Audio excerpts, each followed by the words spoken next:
Good evening everyone. आज बेटा हम बात करेंगे ऑप्टिक्स की। जैसा आपसे बात हुई थी कि रे ऑप्टिक्स पे हम बात करेंगे। रे ऑप्टिक्स हम क्लास 10th में भी हमने काफी कुछ पढ़ा होता है। कई बार क्वेश्चंस आप देखेंगे कि क्लास 10th के कॉन्सेप्ट्स पे ही हो जाते हैं। मैं ये नहीं कह रहा हूँ सारे क्वेश्चंस, कुछ क्वेश्चंस, बट हाँ कुछ बेसिक्स अगर आपको वहां से स्ट्रांग रहते हैं तो आप बड़ी इजीली उन क्वेश्चंस को कर पाते हैं। ठीक है, तो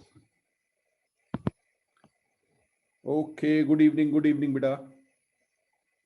हाँ, जल्दी जल्दी आइए, तैयार हो जाइए, बिल्कुल तैयार हो जाइए। यस, तो आज का हमारा टॉपिक रहेगा रे ऑप्टिक्स मेथड। वही पहले कुछ कॉन्सेप्ट्स डिस्कस करेंगे और इंपॉर्टेंट फॉर्मूले जो हैं जो आपको याद रखने हैं उनको डिस्कस करेंगे। देखिए, मैं मेन पॉइंट्स ले रहा हूं क्योंकि ओवरऑल अगर आप चैप्टर देखेंगे तो ऑप्टिक्स अपने आप में बहुत बड़ा चैप्टर है, बट मेन क्वेश्चंस जिन पे बेस्ड क्वेश्चंस आते हैं, जो कॉन्सेप्ट्स होते हैं और जो फॉर्मूले होते हैं, वो मैं आपको डिस्कस यहाँ पे कर लूंगा। हो सकता है एक दो फॉर्मूले मिस हों, मैं ये नहीं कहूंगा कि 100% में कवर कर लूंगा, लेकिन मैक्सिमम मैं कवर करने की कोशिश कर रहा हूँ।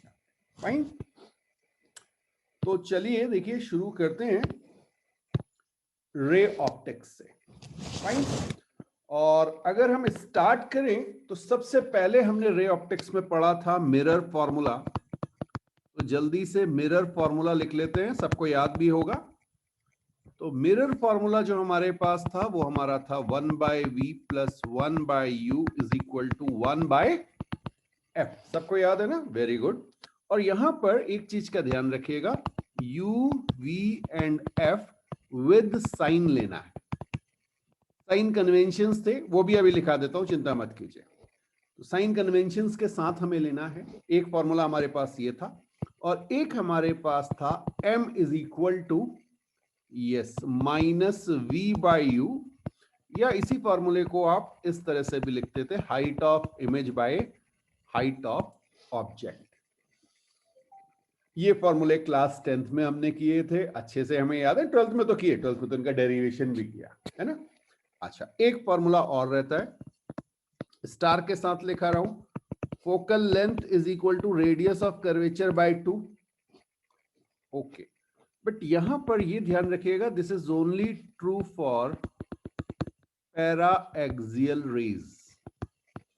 हाँ जी, वो रेज जो बहुत कम एंगल बनाती हैं।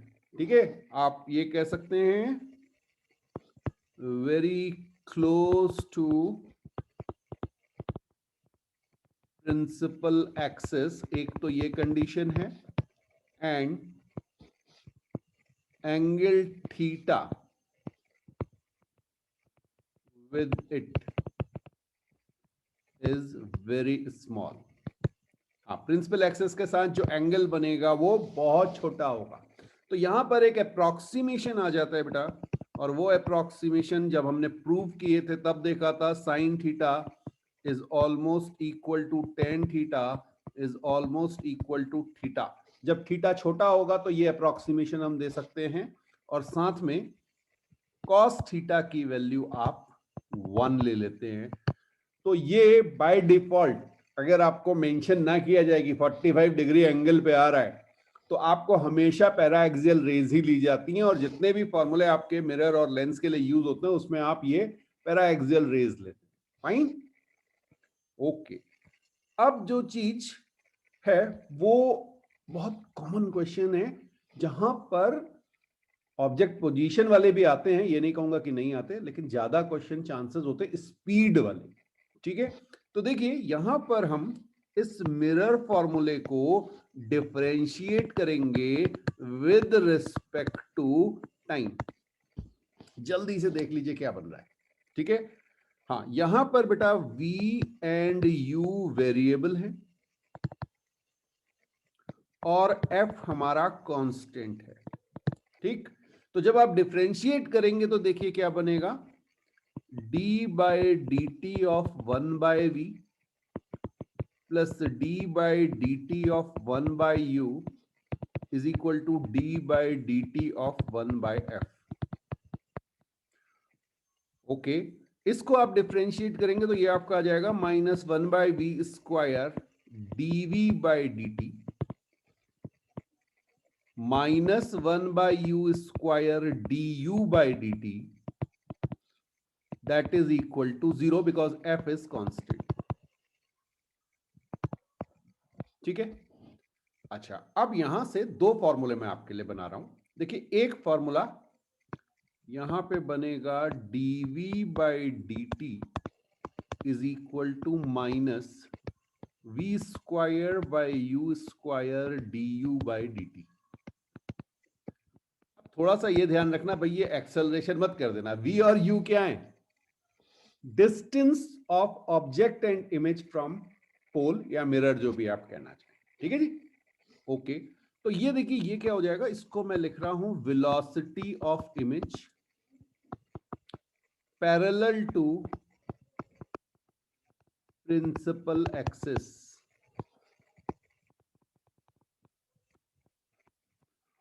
that is equal to -m² velocity of object। du/dt को क्या लिखेंगे? velocity of object, ये याद रखिएगा। ठीक है, ये कब है? जब हमारी velocity प्रिंसिपल एक्सिस के यस पैरेलल हो, उस कंपोनेंट की बात करेंगे, अभी आगे और डिस्कस करें। अच्छा, दूसरा मैं क्या कर रहा हूं, मैं इसको ऐसे लिख रहा हूं, dv is equal to -m² du। हाँ, dt कैंसिल हो जाएगा, ये समझिएगा। Now what is this dv? This is size of image. v में चेंज, dv मींस v में चेंज, और v क्या है? Distance of. हाँ देखिए, मैं डायग्राम से भी आपको समझाऊं। मान लीजिए ये मेरे पास एक मिरर मुझे दिया हुआ है, ठीक है, ये मेरा ऑब्जेक्ट है। यहाँ पे एफ सी आपको दिए जा सकते हैं, इस तरह से एफ और सी दिया हुआ है, कहीं पे भी रख सकता हूं मैं। अब मैंने कहा आपसे, ये मेरे पास छोटा सा ऑब्जेक्ट है इस तरह से, इसकी हाइट नहीं है, इसकी मैंने लेंथ दी हुई है बेटा, पैरेलल टू प्रिंसिपल एक्सिस। तो इसको मैं कह रहा हूं डी यू, और ये मेरा है यू। समझ में आया? ओके, इसकी जहां भी इमेज बनेगी वहां पे जो साइज आएगा वो आएगा डीवी। तो ये डी यू मेरा हो गया बेटा साइज ऑफ ऑब्जेक्ट। ठीक है, और इसी को आप ऐसे एज्यूम कर सकते हैं, मान लीजिए ये एक पार्टिकल है, ये थोड़ा सा आगे बढ़ गया, तो आप ये कह सकते हैं कि du/dt आपकी स्पीड हो गई या वेलोसिटी हो गई, अगर डायरेक्शन भी ले रहे हैं आप। क्लियर? माइनस का मतलब क्या है? Opposite direction. Negative sign indicates opposite direction. ठीक, बिल्कुल, इसे नोट कीजिए। हाँ, काफी लोगों ने तो किया हुआ है ये, बट जिन्होंने नहीं किया, जो लोगों ने अभी ज्वाइन किया है, वो लोग इसे देख सकते हैं। फाइन। अच्छा, बिल्कुल इसी तरह से एक फॉर्मूला और बनेगा, height of image is equal to m height of object. अब इस फॉर्मूले को डिफरेंशिएट कीजिए विद रिस्पेक्ट टू टाइम, तो ये आपका आ जाएगा dhi/dt that is equal to m constant है बेटा किसी पोजीशन के लिए, dho/dt। अब जरा सी समझिएगा, अगर आपके पास कोई ऑब्जेक्ट है और वो इस डायरेक्शन में मूव करता है, that is perpendicular to principal axis, तो आप क्या कहेंगे? आपकी हाइट में चेंज हो रहा है। ओके, तो इसे आप कहेंगे dho। फाइन, तो ये आपका क्या हो जाएगा? Velocity of image perpendicular to principal axis. velocity of image perpendicular to principal axis, that is equal to m times velocity of object perpendicular to principal axis। Fine, तो दो चीजें हमने देखी। अगर आप पैरेलल मूव कर रहे हैं तो फॉर्मूला क्या आ रहा है, और अगर आप परपेंडिकुलर मूव कर रहे हैं तो फॉर्मूला क्या आ रहा है। इन दोनों को मैं कंबाइन करने जा रहा हूं। बिल्कुल बिल्कुल नोट कर लीजिए। सॉरी सॉरी सॉरी, हाँ बिल्कुल नोट कीजिए, और नोट हो जाए तो मुझे एक इंडिकेशन भी दे दीजिएगा। अब यहीं पर बेटा देखते हैं, मान लीजिए मेरे पास कोई भी मुझे मिरर दिया गया, इस क्वेश्चन को अप्लाई कैसे करेंगे, है ना? क्वेश्चन में इस कॉन्सेप्ट को अप्लाई कैसे करेंगे? मान लीजिए ये मुझे दिया हुआ है, ये मुझे एफ दिया होगा, यहाँ पे मुझे सी दिया होगा, ठीक है, और सपोज मुझे कहीं पे ऑब्जेक्ट दिया हुआ है और मेरा ये पॉइंट ऑब्जेक्ट जो है वो इस डायरेक्शन में मूव कर रहा है with velocity v o at some angle theta. बहुत ध्यान से समझिएगा, ठीक है। अब देखिए इसके दो कंपोनेंट हो गए, डिफरेंट कलर यूज कर लें, एक ग्रीन कलर यूज कर लेते हैं। लीजिए, एक तो बेटा हमारे पास ये वाला कौन आया component, that is parallel to principal axis, that is v o cos theta, समझ में आ रहा है?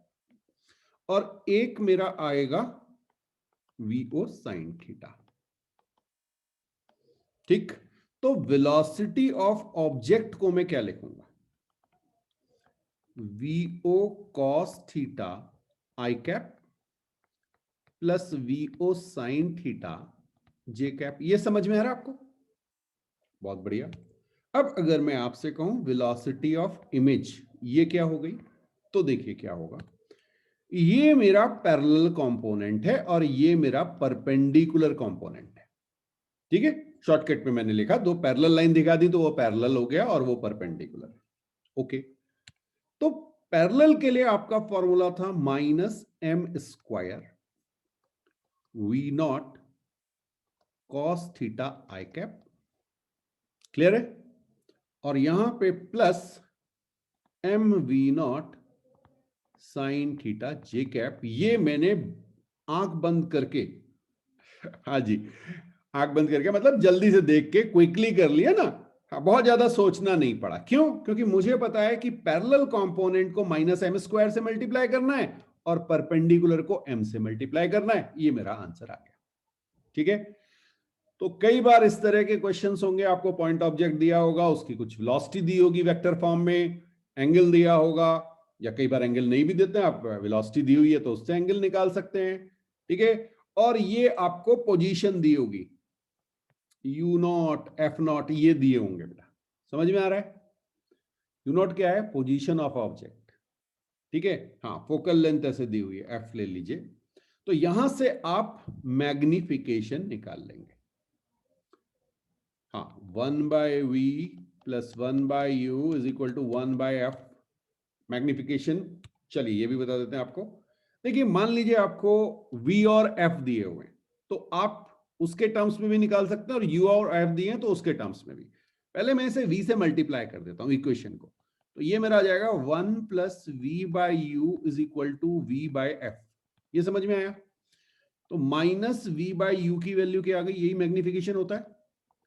और ये मेरी आ गई 1 माइनस वी बाई एफ, तो इसको मैं सिंपली लिख सकता हूं f minus v upon f. एक फॉर्मूला ये बना। दूसरा फॉर्मूला देखिए, आप इसे u से मल्टीप्लाई कर दीजिए, u by v plus 1 is equal to 1 by f. दूसरी साइड ले जाइए, ये मेरा आ गया u by v is equal to, ये u बाई एफ आएगा, हाँ, u से मल्टीप्लाई किया। इस इक्वेशन को u से मल्टीप्लाई कर रहे हैं बेटा, ठीक है, ओके। तो ये मेरा क्या आ जाएगा? u minus F by F, ऐसा आ रहा है, चेक कर लीजिए। तो माइनस वी बाई यू ये मेरा मैग्निफिकेशन था। जब इसको देखेंगे तो ये कितना आ जाएगा, जल्दी बताइए? F upon F minus you. तो ये मैग्निफिकेशन के फॉर्मूले यूज हो जाते हैं, ठीक है। आपके ऊपर है आप जिन मेथड्स को यूज करना चाहें। यहीं पे बेटा आप लिख लीजिएगा sign convention, sign conventions for mirror. हाँ, लेंस के लिए भी काफी कुछ सिमिलर होते हैं, बट कुछ चीजों में चेंज आता है, वो बता देंगे आपको। साइन कन्वेंशंस फॉर मिरर, ठीक है। अब देखिए u, अगर आपका u नेगेटिव है दैट मींस आपका रियल ऑब्जेक्ट। तो जनरल केसेस में आपको कोई ऑब्जेक्ट प्लेस किया जाता है तो वो रियल ऑब्जेक्ट होता है, तो u नेगेटिव होता है आपका, ठीक है। बट अगर कोई वर्चुअल ऑब्जेक्ट बन रहा है तो वहां पर u पॉजिटिव हो सकता है। उनको क्वेश्चंस में देखेंगे कहां पे बनेगा। सिमिलरली v अगर नेगेटिव है तो ये आपका रियल ऑब्जेक्ट होगा, रियल इमेज, सॉरी वी है ना, रियल इमेज होगी। और पॉजिटिव के केस में वर्चुअल, पॉजिटिव के केस में ये मिरर के दूसरी साइड चले जाएगी, तो ये वर्चुअल इमेज हो जाएगी। समझ में आ रहा है? Very good. अब अगर आप बात करें एफ कॉनकेव और एफ कॉन्वेक्स, इनके साइन, हाँ मिरर की बात कर रहे हैं, तो एफ कॉनकेव नेगेटिव होगा और एफ कॉन्वेक्स पॉजिटिव होगा। ये लेंस के लिए भी ट्रू होता है बेटा, ये चीज लेंस के लिए भी ट्रू है और मिरर के लिए भी ट्रू है, दोनों याद कर लीजिए। हाँ, हर बार बनाने की जरूरत नहीं है, ये याद होना चाहिए। अब बात आती है किसकी? एम की। हाँ यहां पर लेंस में डिफरेंट है बेटा, डिफरेंट फॉर लेंस, ये अभी बताऊंगा कि जब लेंस पढ़ेंगे तो। Okay, very good. अब बात करते हैं एम। एम पॉजिटिव का मतलब इरेक्ट और एम नेगेटिव का मतलब इन्वर्टेड। हाँ जी, ये आपके रूल हो गए, साइन कन्वेंशन जिन्हें आप कहते हैं। ठीक है, एक चीज और लिखिए, अगर magnitude of m is equal to 1 है, इसका मतलब क्या होता है बेटा? Same size. प्लस भी हो सकता है, माइनस भी हो सकता है। प्लस और माइनस का मतलब क्या है? इन्वर्टेड है कि इरेक्ट है। मैग्नीट्यूड चेक करना है, साइन हटा के देख लीजिए, अगर 1 आ रहा है, +1 या -1 है, तो सेम साइज का ऑब्जेक्ट और इमेज होंगे। ठीक है, हाँ same size object and image लिख लीजिए इसको। और इस केस में बेटा magnitude of v is greater than magnitude of u। Oh oh oh sorry, equal equal equal equal, same size है, इक्वल है, इक्वल है। ठीक है, हाँ अब देखिए, magnitude of m is greater than 1, इसका मतलब क्या हो गया? बिल्कुल सही, अब तो आपने पकड़ लिया, ये तो इनलार्ज हो गया, m बड़ा हो गया ना। ठीक है, इनलार्ज हो गया। इमेज जो है वो ऑब्जेक्ट से बड़ी है, तो आप क्या कह सकते हैं? v का मैग्नीट्यूड u से ग्रेटर हो जाएगा। जब भी इमेज बड़ी होगी तो इमेज का डिस्टेंस भी, क्योंकि वो सिमिलर ट्रायंगल वाले से प्रूव हो जाता था, है ना? बिल्कुल सही बात है। और ऐसे ही अगर आप बात करें magnitude of m is less than 1, तो इसे जनरली यूज किया जाता है डिमिनिश टर्म, हाँ स्मॉल भी कह सकते हैं आप। इस केस में आपका magnitude of v is less than magnitude of u, ये आ जाएगा। Now this thing is true for m वाली जो चीज है ना, that is true for lens as well as mirror. ये लेंस और मिरर दोनों के लिए ट्रू है।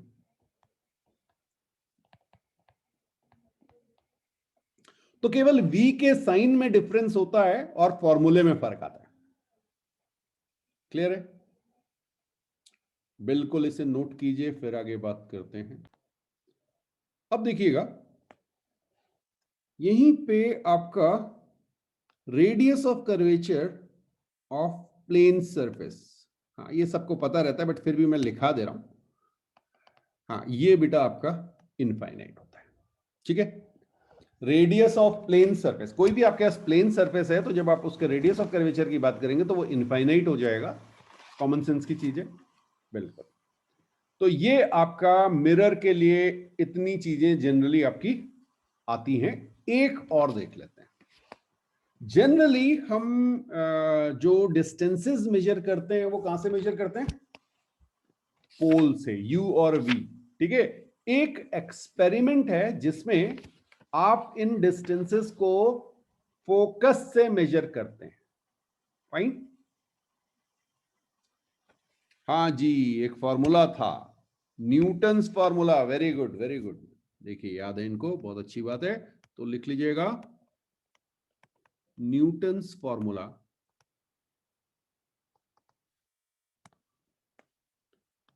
और ये आपका था x into y is equal to f square. बता रहा हूं क्या क्या है बेटा। x इज distance of object from focus, y is distance of image from focus, ये ध्यान रखिएगा, ठीक है, and f is focal length.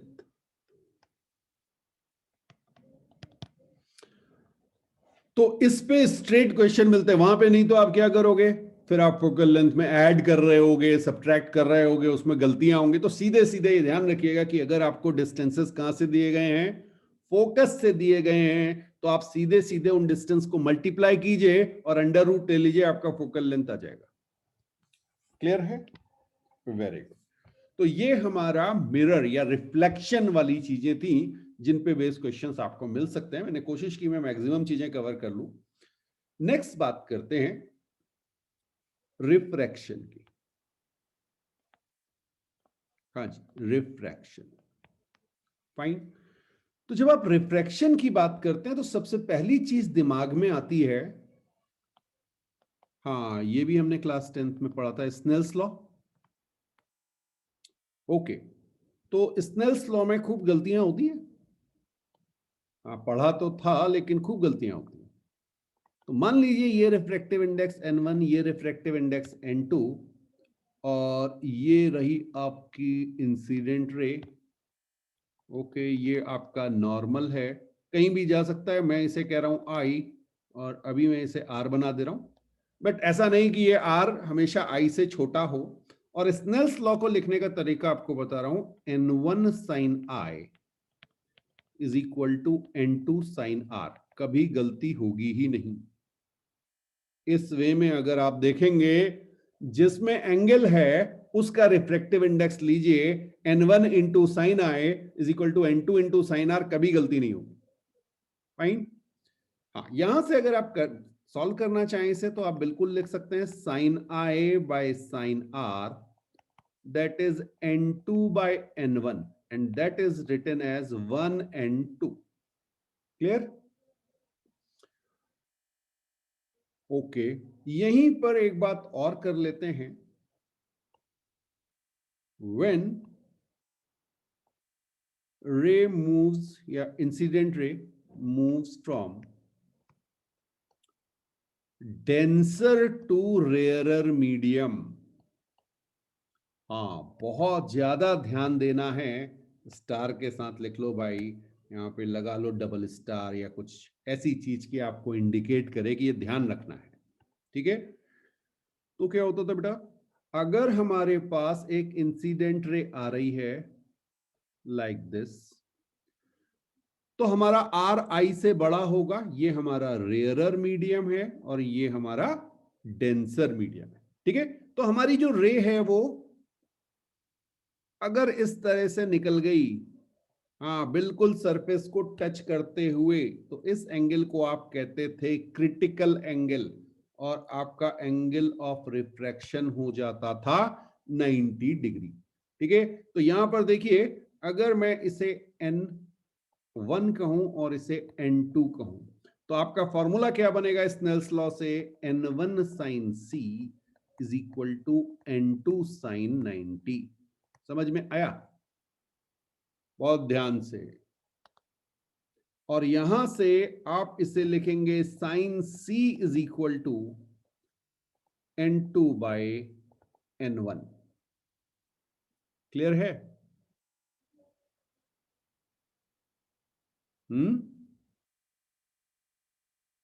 n1 sine c is equal to n2 sine 90।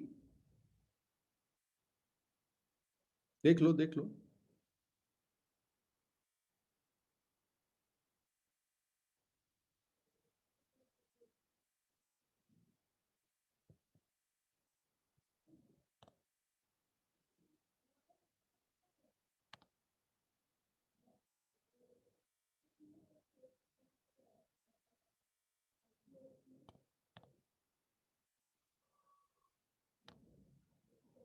यही तो चीज होती है।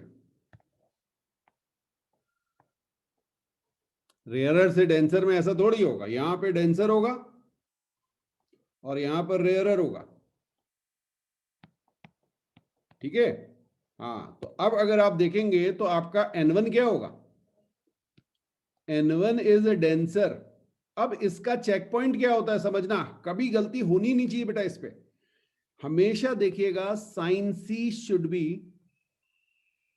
बोलिए बोलिए, लेस देन 1 आना चाहिए, ठीक है। साइन सी कभी भी 1 से ज्यादा नहीं आ सकता।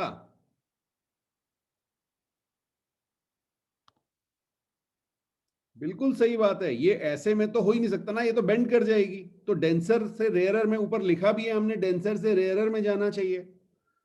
तो चेक पॉइंट क्या होता है, कभी आप गलती कर दें तब भी बेटा साइन सी अगर आपका ग्रेटर देन 1 आ गया तो बड़ा सा क्वेश्चन मार्क, दिमाग में घंटियां बज जानी चाहिए। क्लियर है, ये ध्यान रखना, यहीं सबसे ज्यादा गलती होती है। और आंसर लिख के भी आ जाते हैं, ऑप्शन में भी दिया होता है वो, ठीक। चलिए, तो एक ये चीज आपको ध्यान रखनी है। तो ये हमारा हो गया critical angle. And if angle I greater than critical angle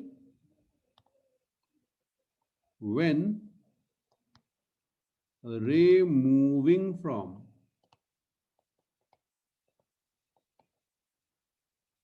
denser to rarer, तो क्या हो जाएगा आपका TIR, टोटल इंटरनल रिफ्लेक्शन।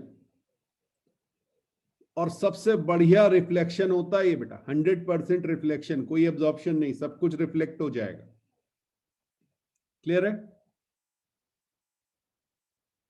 अब इस पे एक आपको यहीं पर, हाँ ये आपने बोर्ड में भी किया होगा जब प्रैक्टिस की होगी, एक क्वेश्चन या एक कॉन्सेप्ट मैं आपको यहीं पे दिखा दूं।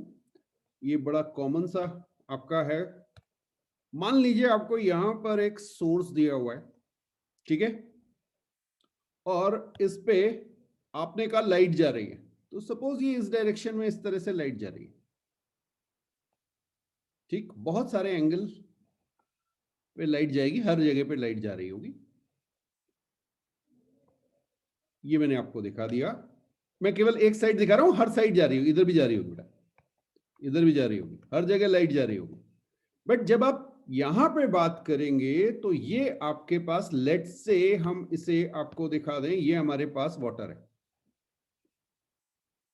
ये वाटर है लेट से, और ऊपर एयर ले लेते हैं, फाइन। तो यहां पे हमने वाटर ले लिया है और यहां हमने एयर ले लिया है। अब बेटा एक एंगल ऐसा आएगा जो क्रिटिकल होगा, और ये रे आपकी इस तरह से चली जाएगी, यहां से तो रे एग्जिट कर रही होंगी, ये जितनी रे जा रही होंगी ये सब एग्जिट कर रही होंगी। बट यहां इस पॉइंट पर देखिए, ग्रीन कलर से बना रहा हूं, ये वाला जो एक सर्किल बनेगा ना आपका ऐसे करके, हाँ ये जो है आपका लाइट यहां से बाहर निकल रही होगी। तो आपको केवल इतने, ये ग्रीन कलर का जो सर्किल है, ये एक बड़ा सा स्पॉट दिखाई देगा, फाइन। हाँ ये मैं आपको ग्रीन कलर से दिखा देता हूं, ये जो ग्रीन कलर से आप देख रहे हैं टॉप पे, ये एक स्पॉट दिखाई देगा, क्योंकि यहां से लाइट बाहर आ रही होगी, बाकी जगह से लाइट बाहर नहीं आएगी। क्लियर। अब देखिए ये एंगल आपका सी है, तो यहां से आप सीधे सीधे लिख सकते हैं sine c is equal to, ये रिफ्रैक्टिव इंडेक्स है आपका 4/3 और ये है 1, ठीक। तो 4/3 into sine c is equal to 1 into sine 90। यहां से आपका साइन सी आ गया 3/4। ये समझ में आया, डायरेक्टली आप ऐसे कर सकते हैं। और जब भी आपका आई सी से बड़ा होगा, यानी ये वाली जो रेज जा रही हैं, ये यहां पे लाइट आपकी क्या हो गई होगी, रिफ्लेक्ट हो गई होगी, क्योंकि यहां TIR हो गया होगा। ऐसे ही इधर भी बेटा ये सारे लाइट रिफ्लेक्ट हो गई होगी। तो केवल आपके पास इतने पोर्शन में से लाइट बाहर आ रही होगी। कोन जैसा बनेगा, ये कोन समझ लीजिए, ऐसे ना 3D में होगा तो ऐसे कोन बनेगा। हाँ मैंने तो आपको 2D में दिखाया था वो। वेरी गुड, तो बिल्कुल नोट कीजिए इसको।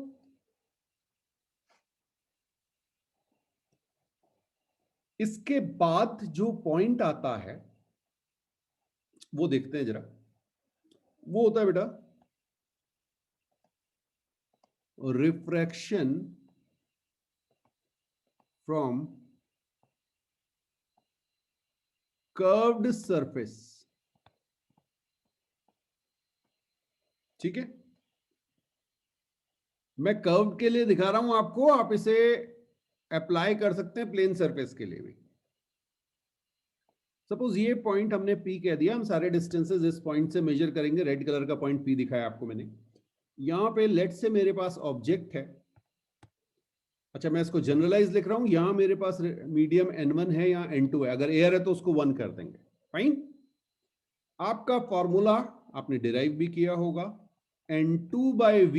इमेज कहीं भी बने, फॉर्मूला ये रहेगा, N2/V minus N1/U is equal to N2 minus N1 upon R, U, V and R with sign. Okay, इस पे स्ट्रेट क्वेश्चंस आपको मिल सकते हैं। अब यहां पर अगर आपके पास, मान लीजिए मैंने इस वे में एक ऑब्जेक्ट रखा हुआ है, हाइट ऑफ ऑब्जेक्ट। ठीक है, अब मैं आपको दिखा रहा हूं कि मान लीजिए इसकी, पहले तो पॉइंट ऑब्जेक्ट की बना देते हैं। हाँ, ऐसे करके यहां पे मेरे पास कोई इमेज बन रही है सपोज। क्लियर? हाँ, आगे जाके कुछ इमेज बन रही है और आपने अब HO ले लिया, ऑब्जेक्ट साइज। तो अब आपको देखना है कि मान लीजिए इसकी इमेज ऐसे कुछ बन रही है, हाइट ऑफ इमेज कुछ ऐसे बन रही है। पहले तो मैंने पॉइंट के लिए बनाई है रेड कलर से, फिर अब ये एरो की इमेज बना दी। तो ये हाइट ऑफ ऑब्जेक्ट थी, ये हाइट ऑफ इमेज मान लीजिए कुछ ऐसे बन रही है। ठीक है, तो अब अगर ये आप इसको देखेंगे तो क्या होगा वो समझिएगा। एक टर्म आता है मैग्निफिकेशन। हाँ, यहां मीडियम अलग है और यहां पे मीडियम अलग है, तो डायरेक्टली V/U टाइप से नहीं हो पाएगा। तो फॉर्मूला आपका क्या बनेगा समझिएगा बेटा इसको। आपका फॉर्मूला बनेगा N2V/N1U। हाँ जी, हुआ क्या, आपने इसको एयर में देखा, दोनों को आपने इसको एयर में कन्वर्ट कर दिया। इस साइज को अगर ये एयर में दिखेगा तो कितना बड़ा दिखेगा, ये भी एयर में दिखेगा तो कितना बड़ा दिखेगा। तो सीधे ये फॉर्मूला यूज कीजिए। बिल्कुल, this is true for all surfaces. हाँ, मतलब ये कर्व्ड सरफेस हो या प्लेन सरफेस हो, हर जगह के लिए वैलिड है। तो वो जो एपरेंट डेप्थ वाला फॉर्मूला वो भी यहां से आ जाएगा। ठीक है, बहुत बढ़िया जी, ये भी हो गया। हाँ, फॉर्मूले बहुत बहुत सारी चीजें हैं इसमें। ये टॉपिक ऐसा है, और लेकिन बहुत इजी क्वेश्चंस आते हैं। अभी क्वेश्चंस करेंगे तो आपको समझ में आएगा। इसके बाद बेटा सबसे इंपॉर्टेंट जो है दैट इज लेंस फार्मूला। इसमें दो फार्मूले आपने पढ़े, एक लेंस फार्मूला, एक लेंस मेकर्स फार्मूला। तो पहले लेंस फार्मूले की बात कर लेते हैं। 1/V minus 1/U is equal to 1/F। ये हमारा लेंस फार्मूला है, U, V and F with sign. जो गलतियां होती हैं वो बताते चल रहा हूं। ठीक है, अच्छा, U एंड V अगर नेगेटिव हैं मींस, मतलब U अलग से और V अगर नेगेटिव आ रहे हैं तो इसका मतलब होता है बेटा रियल। पक्का? देखो यही गलती हो जाती है, आंख बंद करके सब कह देते हैं हाँ। बेटा देखो, U नेगेटिव अगर है इसका मतलब तो है रियल, लेकिन V नेगेटिव का मतलब क्या हुआ आप सोचो। लेंस है आपके पास इस तरह से, ये आपका ओरिजिन है। अगर आप नेगेटिव कह रहे हो तो इस साइड जो आपकी इमेज होती है वो कैसी होती है, वर्चुअल। यही तो फर्क होता है मिरर और लेंस में, V के साइन में। U के साइन में फर्क नहीं आता। ठीक है, अच्छा, इसी तरह से अगर हम देखें U पॉजिटिव, इसका मतलब वर्चुअल, और V पॉजिटिव का मतलब रियल। V पॉजिटिव इस साइड चला गया बेटा, दूसरी साइड चला गया। तो यहां से जब रेज जाएंगे तो यहां पे जाके, क्योंकि ट्रांसपेरेंट मीडियम है ना, रिफ्लेक्शन में तो पलट के वापस आ जा रही थी, इसलिए नेगेटिव साइड पे रियल इमेज बन रही थी। क्लियर? Very good. चलिए, तो ये हमारे पास आ गया। अब बात करते हैं F convex. F convex positive और एफ कॉन्केव नेगेटिव। अब बात कर लेते हैं एम अगर पॉजिटिव आए,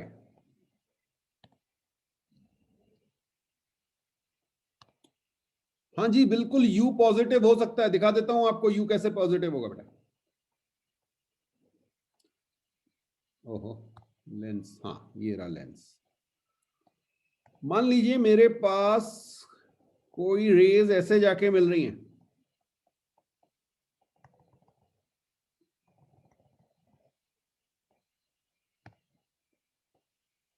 तो इंसिडेंट रे जहां पर मिलती हैं ये मेरे पास वर्चुअल ऑब्जेक्ट हो गया बेटा। ठीक है, और वर्चुअल ऑब्जेक्ट का मतलब मेरे पास जो u है दैट इज पॉजिटिव। तो u पॉजिटिव हो सकता है, बिल्कुल हो सकता है, बट हां जब उसने कहा क्वेश्चंस में जनरली क्या मिलता है, आपने ऑब्जेक्ट को कहीं रखा है। जैसे ही आपने ऑब्जेक्ट को कहीं रखा, इसका मतलब वो रियल ऑब्जेक्ट हो गया और u नेगेटिव हो जाएगा। फाइन। हाँ नहीं, v तो आपके रिफ्रैक्टिव इंडेक्स और बाकी चीजों पे डिपेंड करेगा, फोकल लेंथ पे, बाकी सब चीजों पे डिपेंड करेगा। तो v आपको उसी से निकालना होगा। v अगर आपका निकालने के बाद पॉजिटिव आए तो v पॉजिटिव का मतलब है रियल और v नेगेटिव का मतलब है वर्चुअल। समझ में आ रहा है?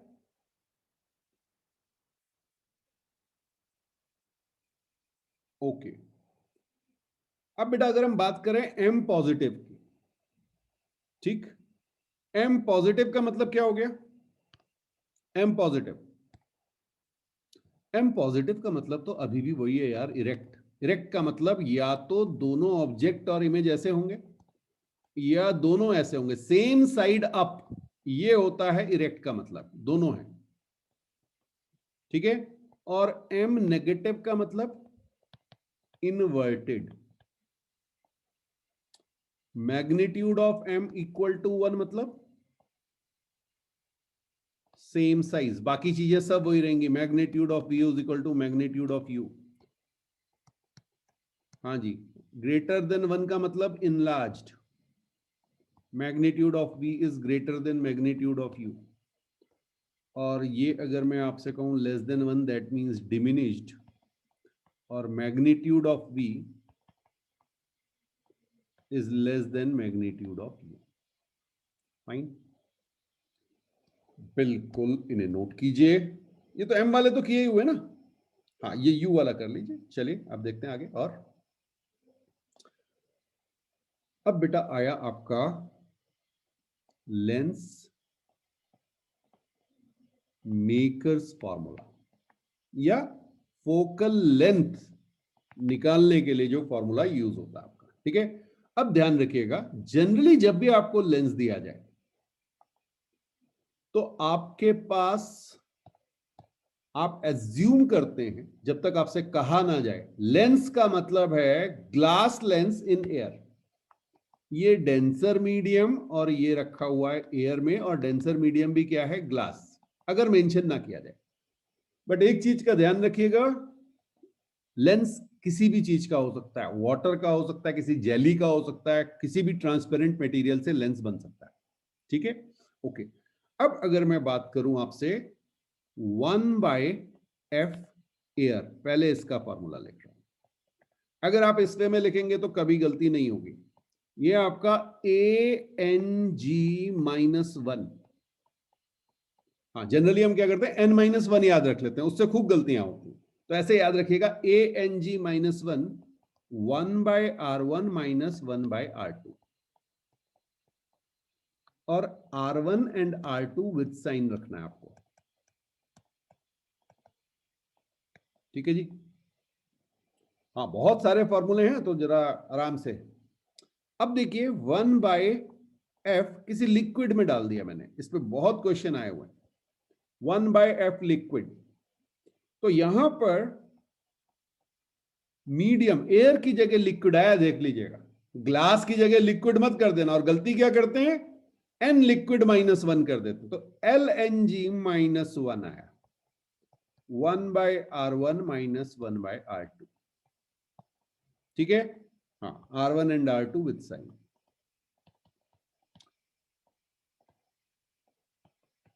तो भाई इंपॉर्टेंट पॉइंट ये वाली चीज है ध्यान रखने वाली, यही गलती होती है।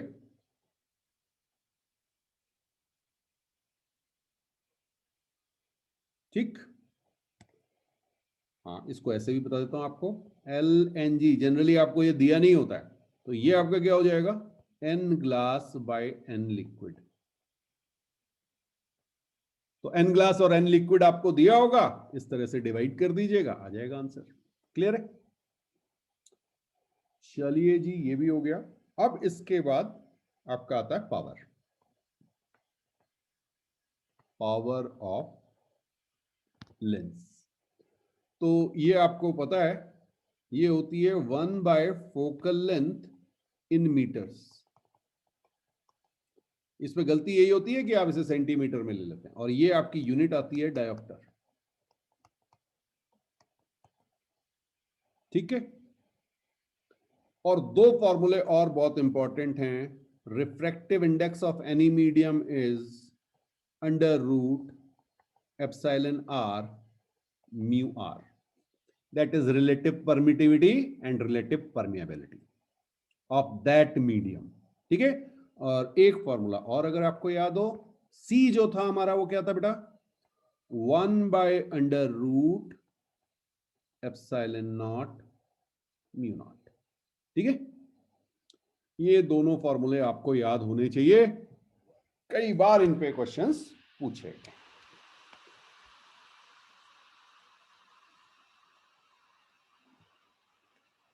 बिल्कुल, इसे नोट कर लीजिए, फिर आगे बात करते हैं। अब बेटा एक और एक्सपेरिमेंट है, दैट इज डिस्प्लेसमेंट मेथड।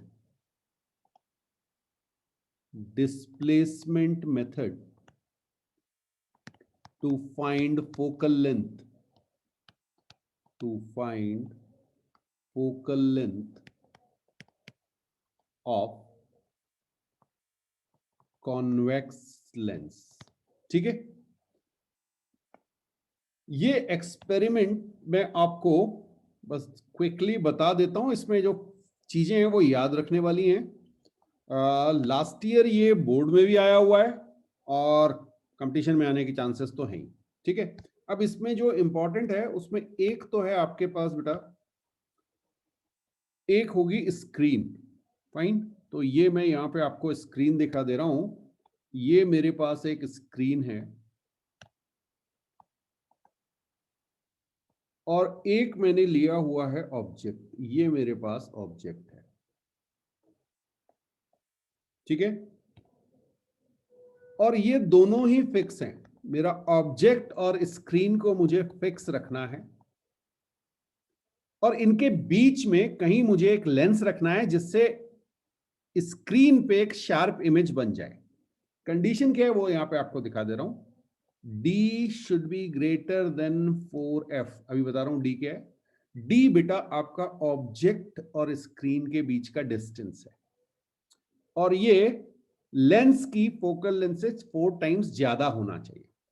ठीक है, 4f से ज्यादा होना चाहिए, तभी आपकी दो पोजीशन पे आपको इमेज बनेंगी। अब बता रहा हूं कि कैसे करना है आपको।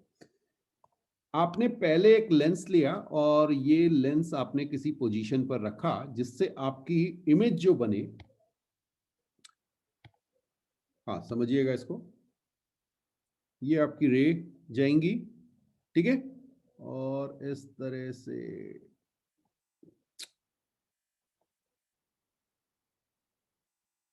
हाँ जी, अरे भाई क्या हो गया, ये लीजिएगा। ठीक है, इस तरह से हमारे पास एक इमेज बन जाएगी। यहां पे मैं एक इमेज बना दे रहा हूं, ये बेटा मेरी ब्लू कलर की इमेज मैंने आपको दिखाई। ठीक है, और इसको मैं कह रहा हूं पोजीशन 1,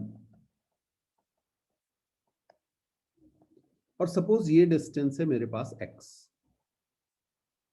क्लियर है? तो आप सबको पता है ये वाला डिस्टेंस कितना हो जाएगा, d माइनस एक्स।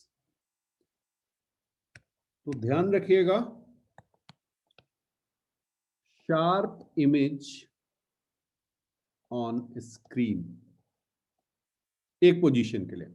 अब आपको इस लेंस को शिफ्ट करना है और फिर आप इस लेंस को थोड़ी सी डिफरेंट पोजीशन पे लेके आएंगे। मैं यहां पे ले आ रहा हूं और आप देखेंगे फिर से आपके पास एक शार्प इमेज बनेगी। और वो कैसे बनेगी, इसको थोड़ा सा डिफरेंट कलर यूज करें, ग्रीन कलर यूज कर लेते हैं रेस के लिए।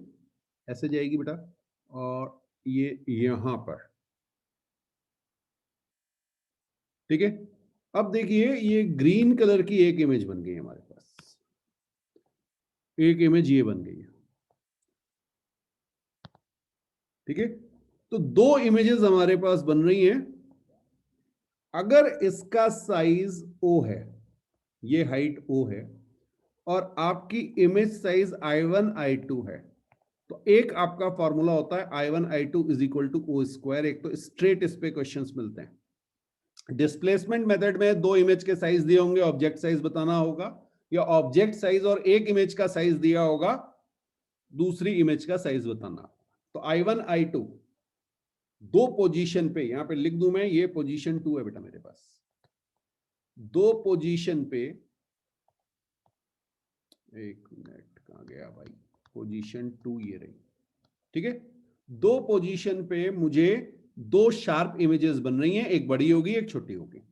अब समझिएगा इंपॉर्टेंट पॉइंट क्या है बेटा, ध्यान रखिएगा, ये वाली जो डिस्टेंस होगी ना, ये एक्स होगी। पहले जो ऑब्जेक्ट और लेंस के बीच का डिस्टेंस था, अब वो स्क्रीन और लेंस के बीच का डिस्टेंस आ जाएगा, ठीक। और इस एक्सपेरिमेंट में होता क्या है, आपको ये डिस्टेंस मेजर करना होता है, डिस्टेंस बिटवीन टू पोजीशंस। तो दूसरा फॉर्मूला आपके पास है, लिख लीजिए इसको, d square minus a square is equal to 4FD। D square minus a square is equal to 4FD। ये आपका, हाँ यहां पे मैं लिख दूं, D is object screen distance and A is distance between two positions of lens। बिल्कुल note कीजिए इसे।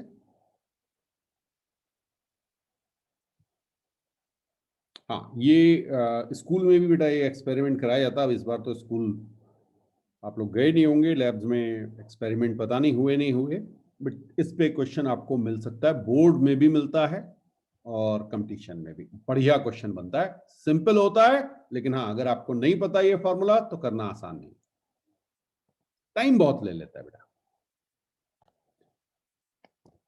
अब नेक्स्ट जो पॉइंट है वो है बेटा ऑप्टिकल इंस्ट्रूमेंट से रिलेटेड। ऑप्टिकल इंस्ट्रूमेंट्स, ठीक है। अब इसमें ये सब चीजें आपने 10th में पढ़ी, अगर वो आपको कोर्स में हटा के आपको दे देता है तो वो ये बड़ी इजीली कह सकते हैं कि ये सब आप 10th में पढ़ के आए हुए हैं। जैसे आप पहला इंस्ट्रूमेंट की बात करते हैं, ह्यूमन आई, ठीक है। अब ह्यूमन आई अगर कोर्स से हटा भी दिया गया तो भी वो कह सकते हैं भाई 10th में आपने पढ़ा था, आपने क्यों नहीं किया इस चीज को, तो वहां पे आप बहुत ज्यादा डील नहीं कर सकते। तो जब आप बात करते हैं एक हेल्दी आई की, हेल्दी आई, तो आपके पास एक होता है नियर पॉइंट और एक होता है फार पॉइंट, ठीक है ना। हाँ, तो हेल्दी आई का नियर पॉइंट जो होता है वो आपका होता है 25 सेंटीमीटर, और फार पॉइंट जो आपका होता है वो होता है इन्फिनिटी। यानी आप बिना किसी हेल्प के स्टार्स को भी बड़ी क्लियरली देख सकते हैं, और फार पॉइंट इन्फिनिटी हो गया, ठीक है। और पास में 25 सेंटीमीटर तक आने में आप किसी चीज को रीड कर सकते हैं with minimum strain on your eyes. हाँ, ज्यादा स्ट्रेन, इससे ज्यादा क्लोज लाएंगे तो फिर स्ट्रेन ज्यादा हो जाएगा।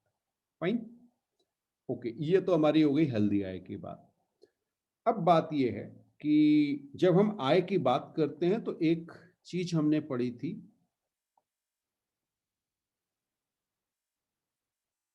हाँ, power of accommodation, power of accommodation.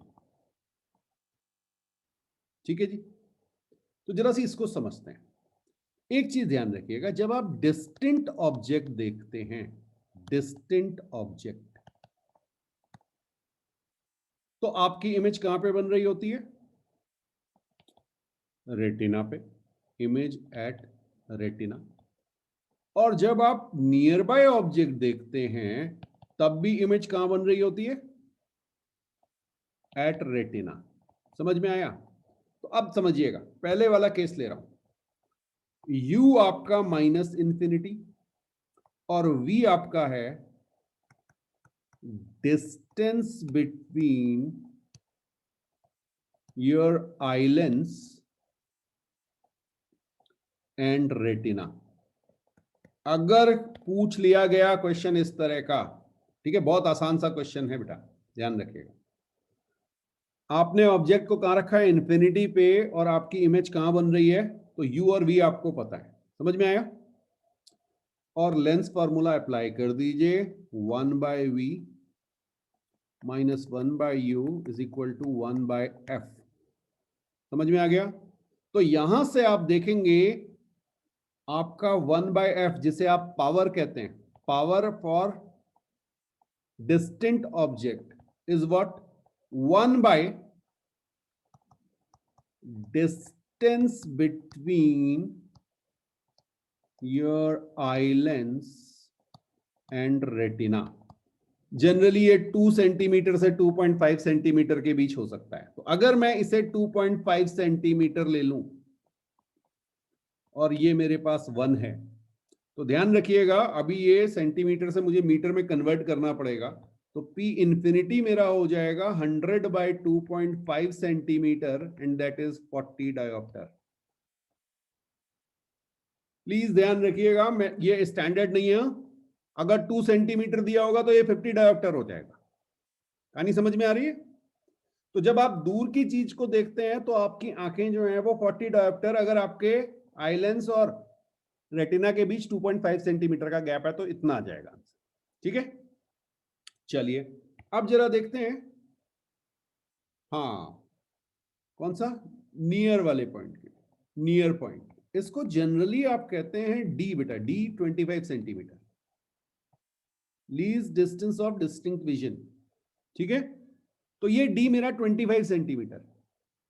अब ये 25 सेंटीमीटर, इसका मतलब आपने ऑब्जेक्ट को कहां रखा है? -25 पे, ठीक है, और आपकी इमेज कहां बन रही है? Distance between your eye lens and retina. ये समझ में आया?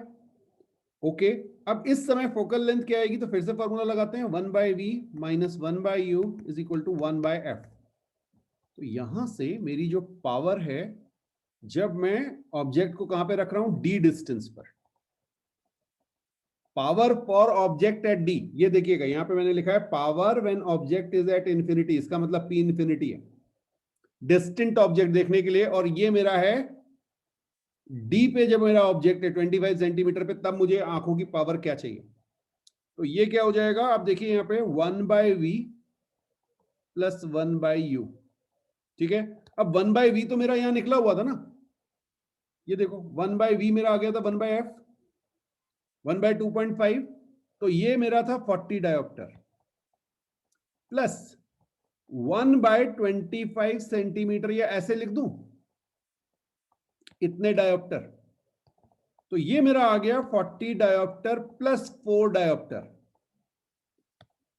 और यही है बेटा मेरी पावर ऑफ एकोमोडेशन, 4 डायोप्टर तक, इन्फिनिटी से लेके, हाँ, 25 सेंटीमीटर तक जब मैं देखता हूं तो ये 4 डायोप्टर का आंखों में पावर में डिफरेंस आता है। ठीक है, तो अगर वो 40 है, 2.5 सेंटीमीटर आपकी लेंथ दी हुई है, तो आपकी लेंस की पावर 40 से 44 डायोप्टर तक वेरी करेगी। बट अगर आपको क्वेश्चन में सीधे सीधे दे दिया गया कि आपकी डिस्टेंस 2 सेंटीमीटर है, किसके बीच? लेंस एंड रेटिना के बीच। कहानी समझ में आ रही है? आपकी लेंस और रेटिना के बीच 2 सेंटीमीटर है, तो आपकी पावर जो है वो 50 डायोप्टर से 54 डायोप्टर तक वेरी करेगी। बिल्कुल इसे नोट कीजिए, 4 डायोप्टर का ये डिफरेंस आता है इन्फिनिटी से 25 सेंटीमीटर तक विजुलाइज करने के लिए। अब नेक्स्ट जो इंस्ट्रूमेंट है वो है बेटा हमारे पास सिंपल माइक्रोस्कोप। ठीक है, अब देखिए इसके डायग्राम और डेरिवेशन वगैरह तो बोर्ड में आएंगे। जब भी ये क्वेश्चंस आपको कहां मिले कंपटीशन में, तो सीधे सीधे फॉर्मूला रटा हुआ होना चाहिए, सीधे उस पे बेस्ड क्वेश्चन आएंगे। ठीक है, अब देखिए सिंपल माइक्रोस्कोप आप सबको पता है, सिंपल कॉन्वेक्स लेंस जो आपका होता है वो आप ले लेते हैं, और इस कॉन्वेक्स लेंस पे अगर आपका ये फोकस है तो आपको ऑब्जेक्ट रखना होता है बिटवीन फोकस एंड लेंस। ठीक है, ऑप्टिकल सेंटर आप कह सकते हैं इसे। और इस पर्टिकुलर केस में आपके पास जो इमेज बनती है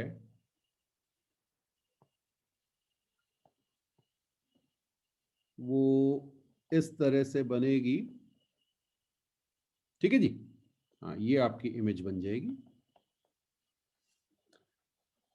अब यहां पर एक टर्म आता है बेटा मैग्नीफाइंग पावर।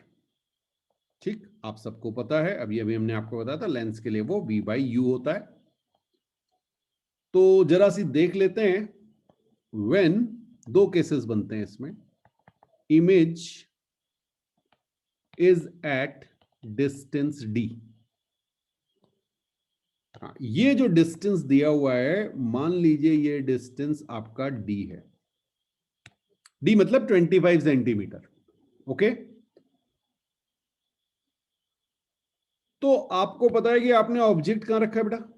ऑब्जेक्ट आपने रखा है लेट से U0 पे। ठीक, एक तरीका यह कि आप U0 निकालिए, V0/U0 कर लीजिए। दूसरा तरीका सीधे सीधे हम क्या लिख सकते हैं, हम 1/V - 1/U is equal to 1/F, ये फॉर्मूला लिखते हैं। ठीक है जी, और इसको मल्टीप्लाई कर देते हैं V के साथ। क्यों किया V के साथ अभी बता रहा हूं। और यहां से मुझे V/U मिल गया, that is my 1 - V/F। Check कीजिए जरा ये फॉर्मूला आया नहीं आया।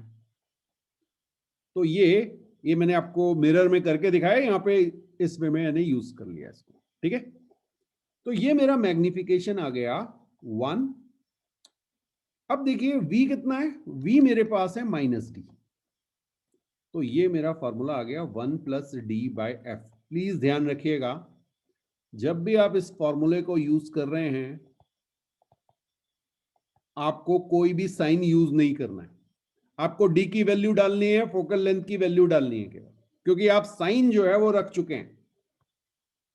ठीक है, तो जितने भी आपके फॉर्मूले हैं किसके, ऑप्टिकल इंस्ट्रूमेंट्स वाले, उसमें आपको साइन नहीं रखने हैं। जबकि जब आप ग्लास और मिरर और लेंस की बात करते हैं तो आपको विद साइन करना है। यहां पर एक मिस्टेक होती है जनरली स्टूडेंट्स से। ठीक, तो ये हमने देखा when image is at D, हमारा मैग्निफिकेशन आया 1 + D/F। अच्छा, अब अगर मैंने इसको बड़ा करना है तो क्या करूं, इसको मैं F की ओर ले जाऊं तो मेरा इमेज कहां पहुंच जाएगी, इंफिनिटी की ओर जाने लगेगी और साइज बड़ा होता जाएगा। अब बड़ी इंटरेस्टिंग सी चीज है, when image is at infinity. ठीक है, हाँ अब बेटा आप अगर V और U की बात करेंगे तो यहां इंफिनिटी रखेंगे, कहानी खराब हो जाएगी। तो यहां पर आपके पास जो टर्म यूज होता है वो होता है एंगुलर मैग्निफिकेशन। जब भी आपका कौन सा टर्म आएगा, इमेज इज एट इंफिनिटी, तो आप क्या कैलकुलेट करेंगे, एंगुलर मैग्निफिकेशन, और ये आपका होता है, कहते हैं इसे एमई है, ये आपका होता है बेटा डी बाय एफ। हाँ, एक कम होता है जब इमेज एट डी होता है उससे। तो ये आपको दो चीजें याद रखनी है, बिल्कुल आप इसको ऐसे याद रखिए, m infinity is d by f and m d is 1 plus d by f. Simple simple question आपको इसमें मिलेंगे। और ये जो आगे दो हैं हमारे instrument, that is compound microscope and telescope, वहां पर भी ये दोनों अप्लाई होंगे बहुत जम के, ठीक है। अच्छा, अब देखिए एक और टर्म यूज कर रहा हूं यहीं पे, जब आपसे कहा जाए इमेज एट इंफिनिटी, तो कई बार एक टर्म यूज होता है रिलैक्स आई, ठीक है, या दूसरा यूज होता है नॉर्मल विजन, या नॉर्मल एडजस्टमेंट भी यूज होता है इमेज एट इंफिनिटी के लिए। और इमेज एट डी के लिए, इमेज एट डी के लिए यूज होता है स्ट्रेन्ड आई, क्योंकि आप पास की चीज देख रहे हो, थोड़ा सा स्ट्रेन होगा, हाँ मिनिमम स्ट्रेन होगा लेकिन स्ट्रेन होगा। रिलैक्स कंडीशन में आप इंफिनिटी की चीजें देखेंगे तब आपको रिलैक्स मिलेगा, ठीक है, ओके। उसके बाद आपसे यह भी कहा जा सकता है शार्प इमेज। शार्प इमेज के लिए इमेज का डी पे फॉर्म होना जरूरी है, ठीक है, ये दो चीजें ध्यान रखिएगा। तो ये हमने देखा, ये हमारा आया सिंपल माइक्रोस्कोप, सिंपल माइक्रोस्कोप, ठीक है जी। आगे बढ़ते हैं, और अब हमारे पास आता है कंपाउंड माइक्रोस्कोप। कंपाउंड माइक्रोस्कोप में आपके पास दो लेंस होते हैं और दोनों कॉन्वेक्स। एक आपका कहलाता है ऑब्जेक्टिव और एक आईपीस। वेरी गुड, सबको पता है ये बात। अब देखिए,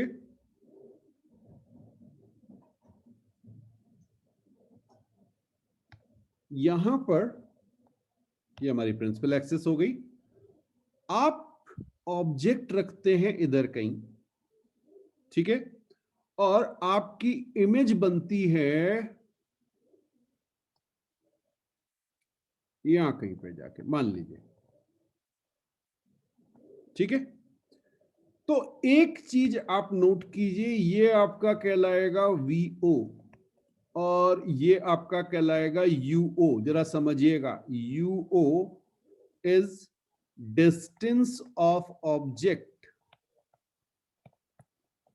फॉर ऑब्जेक्टिव लेंस, इसलिए ओ टर्म यूज कर रहा हूं। V o is distance of image by objective lens. समझ में आया? तो यहां तो नॉर्मल सी कहानी है, आपका मैग्निफिकेशन एमओ क्या हो गया, हाँ, माइनस वीओ बाय यूओ।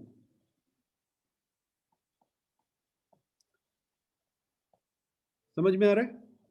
और अब देखिए, ये जो आईपीस है, इसकी अगर मैं फोकल लेंथ एफ ई लूं, मान लीजिए यहां पर मेरी फोकस आ रही, तो आपकी जो इमेज है वो इस तरह से बननी चाहिए कि ये वाला आईपीस जो है आपका, ये किसकी तरह बिहेव करे, जैसे हमारा सिंपल माइक्रोस्कोप में हुआ था। बहुत ध्यान से, ठीक है।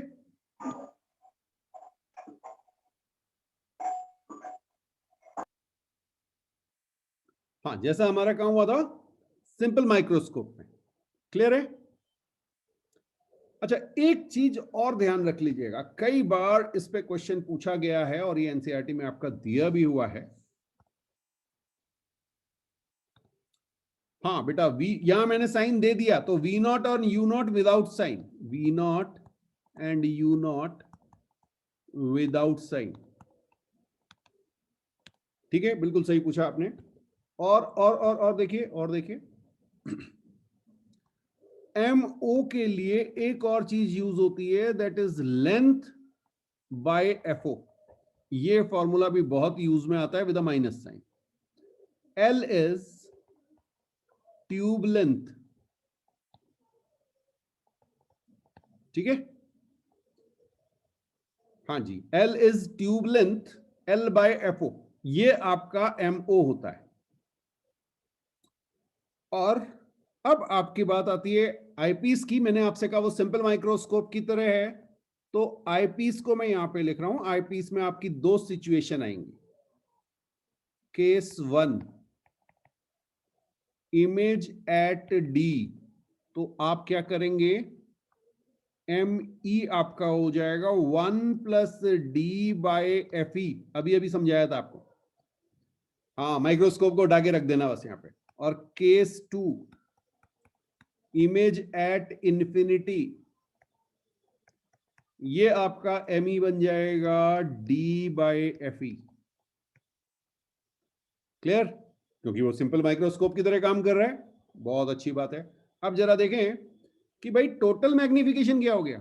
मैग्निफिकेशन ऑफ कंपाउंड, चलिए इसको बाहर ही लिख देते हैं, कंपाउंड माइक्रोस्कोप की बात हो रही है, तो यहां पे मैं लिख दे रहा हूं कंपाउंड माइक्रोस्कोप। कंपाउंड माइक्रोस्कोप, तो जब मैं मैग्निफिकेशन की बात करूंगा तो बेटा दोनों लेंस से जो मैग्निफिकेशन आएगा वो दोनों मल्टीप्लाई होंगे। तो अब मैं अगर लिखूं एम एट डी, तो मैं क्या लिखूंगा, minus L by F O या minus V O by U O, depend करता है आपको क्वेश्चन में क्या दिया हुआ है, लेंथ दी हुई, फोकल लेंथ दी हुई, या यूओ एंड वीओ दिया हुआ है। ठीक है, हाँ, मल्टीप्लाइड बाय आईपीस वाला 1+d/fe। ये आपका फॉर्मूला बन गया कंपाउंड माइक्रोस्कोप के लिए। कब? जब इमेज एट डी है। डी जो है वो 25 सेंटीमीटर डाल लीजिएगा, आंसर आ जाएगा। प्लीज ध्यान रखिएगा, साइन मत डालिए, केवल वैल्यू डालनी है। ठीक है, इसी तरह से मैग्निफिकेशन व्हेन एज इंफिनिटी, ये आपका क्या आ जाएगा, -L/FO इंटू d/fe, या आप चाहें तो -VO/U इंटू d/fe, जो भी गिवन हो, दोनों फॉर्मूले आप यूज कर सकते हैं। ये कब? इमेज एट इंफिनिटी के लिए। क्लियर? बिल्कुल, इसे नोट कीजिए, फिर आगे बात करते हैं। तो नेक्स्ट देखते हैं बेटा टेलीस्कोप। टेलीस्कोप यूज होगा डिस्टेंट ऑब्जेक्ट के लिए। तो यहां पर फिर से आपके पास दो लेंसेज हैं, ये ऑब्जेक्टिव है, ये आईपीस है। फाइन, ओके, इसको मैं एफओ ले लेता हूं, इसको मैं एफई ले लेता हूं। अब ध्यान रखिएगा बेटा, टेलीस्कोप है तो आपकी जो रेज आ रही होंगी वो डिस्टेंट ऑब्जेक्ट से आ रही होंगी, और आपकी जो इमेज बनेगी, हाँ, आपकी जो इमेज बनेगी वो हमेशा, कहां हिल गया भाई, ओके, हाँ, वो कुछ इस तरह से बनेगी, और ये आपका हमेशा कहां बनेगी, एफओ पे। फाइन, तो जनरल दिमाग में क्या आता है कि एफओ पे डिमिनिश्ड इमेज बन रही होगी, बिल्कुल सही बात है जी, डिमिनिश बनेगी, हाईली डिमिनिश बनेगी। तो ऑब्जेक्ट इंफिनिटी पर है, ऑब्जेक्ट इंफिनिटी पर है, और आपकी इमेज एफओ पर है, तो याद रखिएगा बेटा, एमओ जो आपका हो जाएगा वो पिछले केस का अपोजिट हो जाएगा, FO by D, D by FO आया था वहां पे, यहां उल्टा हो गया ना, वहां फोकस पे ऑब्जेक्ट था और इमेज बहुत दूर थी। क्लियर है? तो एफओ बाई डी ये मेरा हो जाएगा एमओ। और अब बात आई इसकी ME की, तो ME में फिर से दो केसेस बनेंगे, हाँ, एट D, एट इंफिनिटी। ये है इमेज, फाइनल इमेज लिख रहा हूं यहां पे। तो वो बिल्कुल वही सेम फॉर्मूला है, 1 प्लस D बाय FE, और ये आपका हो जाएगा D बाय FE। समझ में आया? क्लियर? अब ध्यान रखिएगा, एक चीज और आती है, जब मैं चाहता हूं कि मेरा ऑब्जेक्ट इंफिनिटी पे बने, तो FE और FO एक ही पोजीशन पर होंगे, हाँ, इंफिनिटी पे बनाने के लिए। तो इस केस में मेरी जो ट्यूब लेंथ आएगी वो आ जाती है FO प्लस FE। क्लियर है?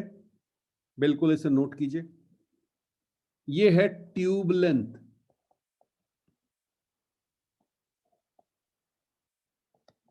दोनों लेंसेज के बीच का गैप जो है वो FO प्लस FE हो जाएगा, अगर मैं फाइनल इमेज वापस कहां जाता हूं, इंफिनिटी। ठीक है?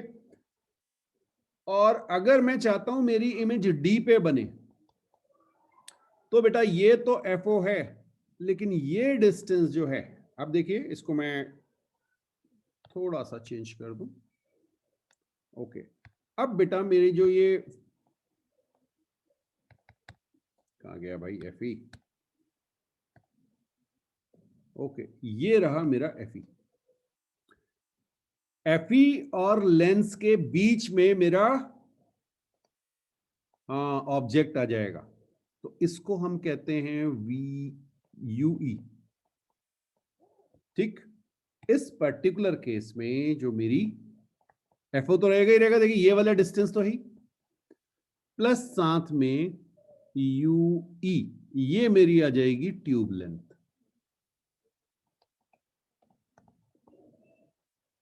जनरली इसमें इस पे बेस्ड क्वेश्चन पूछे जाते हैं, लेकिन ये भी पूछे जा सकते हैं। यहां UE कहां से निकालेंगे? UE आप निकालेंगे VE is equal to -25 centimetre, और FE गिवन होगा आपको इससे। इन दोनों को यूज करके लेंस फॉर्मूले में आप क्या निकालेंगे? UE, और FO प्लस UE आप करेंगे तो क्या मिल जाएगा आपको?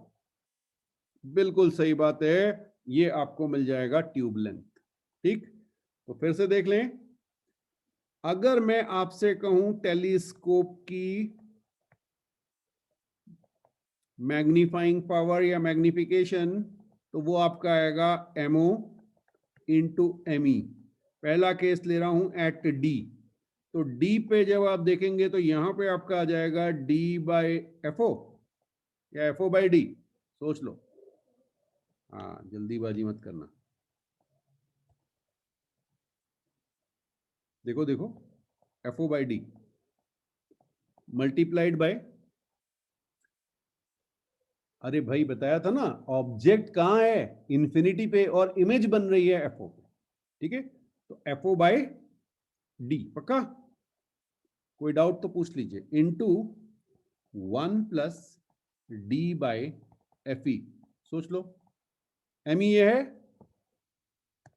हाँ भाई, जब D पे बन रहा है तो यही था ना, ये तो सेम रहेगा चाहे कंपाउंड माइक्रोस्कोप हो चाहे टेलीस्कोप हो।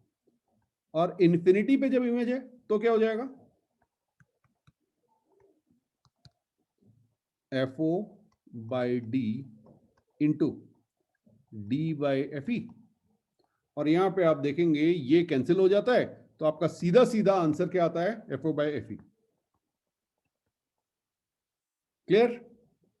हाँ, और ट्यूब लेंथ भी चाहें तो आप लिख दीजिए यहां पे FO plus FE tube length होती है, और यहां पे लेंथ आपकी होती है FO प्लस UE, और UE आप कैलकुलेट करेंगे इस फॉर्मूले से। ठीक है, तो ये बेटा आपके ऑप्टिकल इंस्ट्रूमेंट्स भी कंप्लीट हो गए। तो ये बेटा आपने सारे फॉर्मूलेज देख लिए। नेक्स्ट लेक्चर जो आपका रहेगा उसमें हम न्यूमेरिकल्स डिस्कस करेंगे जो 2020 जेई मेंस में आए हुए हैं रिलेटेड विद रे ऑप्टिक्स। और आप खुद देखेंगे कि कितने आसान क्वेश्चंस होते हैं अगर आपको ये सारे फॉर्मूले, इतने फॉर्मूले याद हैं, इतनों का कॉन्सेप्ट आपको समझ में आता है, तो वो आपको क्वेश्चंस करने में 30 सेकंड से 1 मिनट मैक्सिमम, बोल रहा हूं, इतना ही टाइम लगेगा, इससे ज्यादा नहीं लगता। ठीक है, ओके, आज के लिए काफी है बेटा। गुड नाइट, कल मिलेंगे। शब्बा खैर।